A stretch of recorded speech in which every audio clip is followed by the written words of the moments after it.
Creating a simple 2 or 3 fund portfolio could be the best way to kind of surpass the S&P 500. And I know what you're thinking. Many people think they could beat the market. Many people do think that, and it's very hard to beat the market. So why do I think that a good, simple 2 fund portfolio could be the market? Well, we're going to add a couple of things to make this one of the best dynamic dual portfolios. First, we're going to add a great value fund, which is SCHD. And we're going to add a great growth fund, which could be SCHG, QQQM, or VGT. These great ETFs could create a great dynamic portfolio that could outperform the S&P 500. And in today's video, we are going to show you how one of these great growth ETFs combined with SCHD can outperform the S&P 500. So, if you're interested in learning how to create a great 2 fund portfolio that can do better than the S&P 500, then continue to watch this video, and at the end of the video, you can make your decision. Is this a great 2 fund portfolio?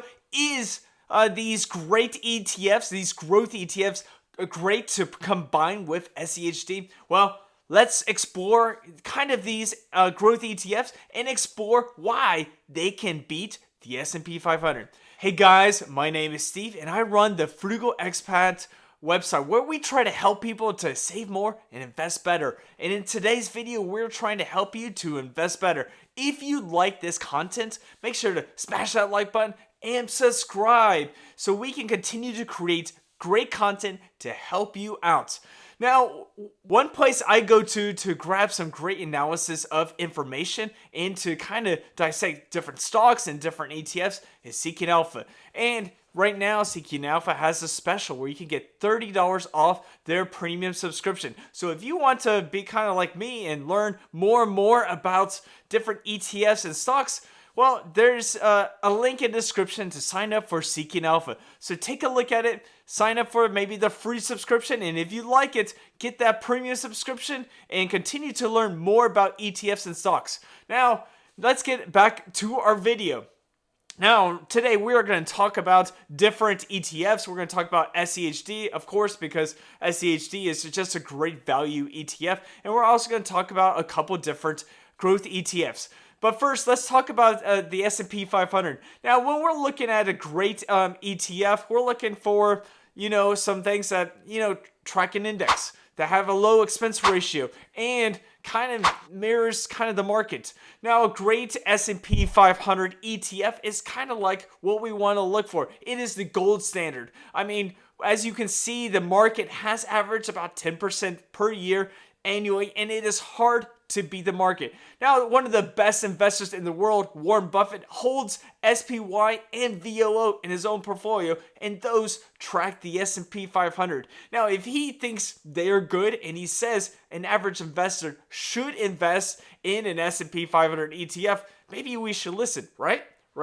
Now, if you want to do just a bit better, we got to look at S&P 500 and dissect that ETF and that index and see how can we do just a bit better. Now, if we look at the S&P 500 or the VOO as a ETF that tracks the S&P 500, we can see that it is a mix of kind of value and growth for large cap companies.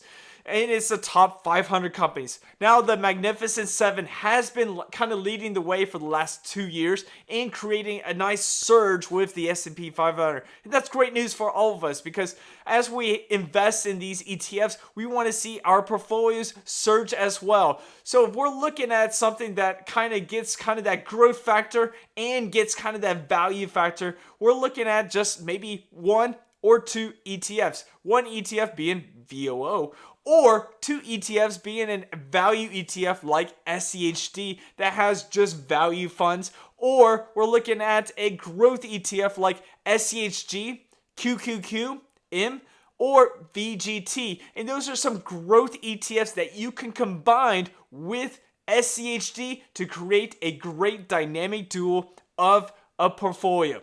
Why do I say SCHD? Because SCHD is a great dividend ETF that is constantly growing their dividends year upon year. It tracks the Dow Jones US 100 Dividend Equity Index, which means it's going to pick 100 different dividend companies that can help grow over time. And it's growing its dividend year upon year. Now, if we take a look at kind of the breakdown of SCHD, let's go on to our Seeking Alpha page. All right, let's take a look at some of SCHD's holdings and see how it compares to creating a great value fund. Now, if we look at these holdings, the holdings breakdown, you can see you got financials, you got healthcare, consumer defensive, energy, industrials, consumer cyclical, and technology. Each of these industries and sectors are less than 20%. And that's great when we're looking at kind of a value fund. Now, if we look down and come down to the top 10 holdings, we have Pfizer, AbbVie, BlackRock, Amgen, Coca-Cola. We got Cisco, Home Depot, Chevron, PepsiCo, and as you see, these number of top 10 holdings only make 41% of these 103 holdings. So that means the other 90 holdings are making up the 60%, which is great news because it's not overvalued in any certain company. I mean, you have most of them are a little bit less than 4%, and what SCHD does is every quarter they try to rebalance, make sure that no holding is more than 4%. Now, if we kind of look at the dividends, because that's one of the major parts of SCHD, we come down and we see that, the dividend yield over the trailing 12 months is about 3.6%. Now, right now, it's probably 3.8% over the last 30 days, but that's because of price fluctuations. Now, if we see the growth rate for the trailing 12 months, it is 12%, which is great. The 3 years, it's about 10%. But the 5 years is what really I like is 11.5%, and the 10 years is 11%. It's been growing its dividend year upon year for the last 13 years. And if you're looking for some retirement income, SCHD is a great place to go to because it is growing its dividends year upon year, and it's got a growth rate of 11%. And we're thinking about inflation. Inflation is increasing anywhere between 1, 2, 3%, even higher in the 2022 era. Those inflation rates really skyrocketed. But if we're looking for retirement and we're seeing that, this dividend growth rate is doing much better for our money, it's great news to us. Now, this is great news because we're looking for a great value ETF, and SCHD kind of makes that. And if we could combine SCHD with a great growth ETF, we're going to create something that is much better, outshines VOO. Right now, we're going to talk about 3 different growth ETFs to add to SCHD to make that perfect dynamic duo of a 2-fund portfolio.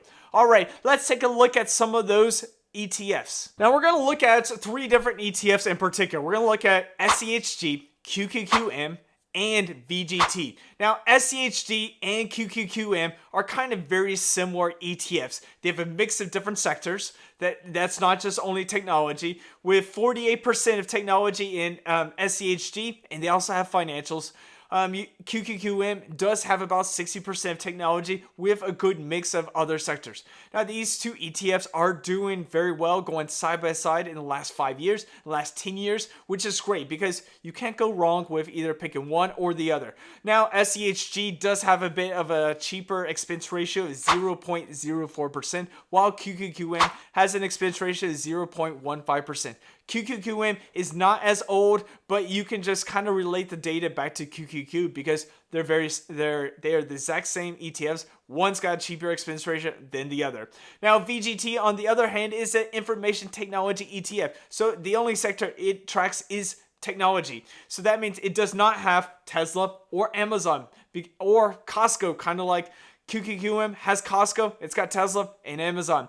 VGT is all about technology. Now, if you're a tech bull, kind of like I am, then you may like this ETF. And over the long term, VGT has outperformed QQQ and SCHD. So it makes sense because it is like a great tech information ETF. Now, those are just a lot of words, but can we really see what it's like in overlap? So in overlap, that means how much overlap does SCHD and SCHG, QQQ, or VGT have all together? And that means how many stocks do they kind of converse together? If we were to compare like VTI and VOO, which is about 87% overlap, then it doesn't make sense to pick both of them. It just makes sense just to pick one and go with it. So with SCHG and SCHD, they have a 0% overlap. That means none of their weighted different holdings kind of overlap together. That's good news, because then you're not just investing in just a whole bunch of the same different stocks. Now, QQQM and SCHD has about a 5% overlap. That's still great news. You're still getting a great bunch of growth and value without overlapping. VGT and SCHD, they have a 3% overlap. So all three of these growth ETFs do not have much overlap with SCHD. So that's great news for you guys if you're looking to create a portfolio that outperforms the S&P 500. Now let's do some backtesting. So I want to combine SCHD with each of these growth ETFs and kind of look at if it's going to outperform the S&P 500. And that's going to be kind of that metric. Is it going to outperform the S&P 500? We're going to take a look at the 10-year returns and see if this is a great dynamic duo. All right, let's go to our backtesting tool. Now in our backtesting tool, what we're going to do is we're going to make portfolios of 50% of each. 50% VGT, 50% SCHD, 50% SCHG, 50% SCHD, 50%, it goes on and on. All right, let's take a look and see what these look like. So we're taking a look. We got VGT and SCHD, and the benchmark's going to be the S&P 500. And right here, it's got a 3.3% better return than the S&P 500 over the last 10 years. This is just investing $10,000 and just kind of letting it go. Now let's take a look at SCHD. SCHD has a 1.3% better return. That's great news. Now let's look at QQQ. It's got a 1.9% better than the S&P 500. Now let's kind of look at the performance summary. As we can tell, we invested $10,000 each, and we have a 10-year time horizon. And at the end of balance, VGT has increased to $44,567, and it's 17.8% annual return over this long period each year. That's great news. SCHD 15.92%, while QQQ 16.49%. And as you can see, the S&P 500 is only 14.59%. That's great news, because now with each one of these, it is outperforming the S&P 500. Now, let's kind of take a look at kind of this portfolio growth, and we can see, as we take a look, they kind of start off the same, and one goes over the other, and the bottom one is the S&P 500, and each one of these portfolios is doing much better. Now, if we come down to annual returns, we can kind of see kind of the yearly things. Now, the first year, they're kind of very similar. The S&P 500 is beating most of them except for the VGT. But we kind of look at this next one, and we can see that all of them are beating the S&P 500. And even in 2018, when there was a drop, well, the only one that really dropped the farthest was the S&P 500. That's because SCHD is full of some great blue chip stocks that's kind of helping these growth stocks kind of stay stable. And we can see these in these couple of years. S&P 500 losing. Even in 2022, when the market dropped, the S&P 500 dropped the most. The least one to drop was VGT. And that's kind of interesting because it's just tech. It's not as diversified as QQQ or SCHG. And we continue, and we can see that the S&P 500 is losing to both of these.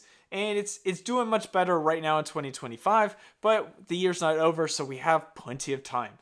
Now, those are some great looks, and we can look at kind of the total returns over the years.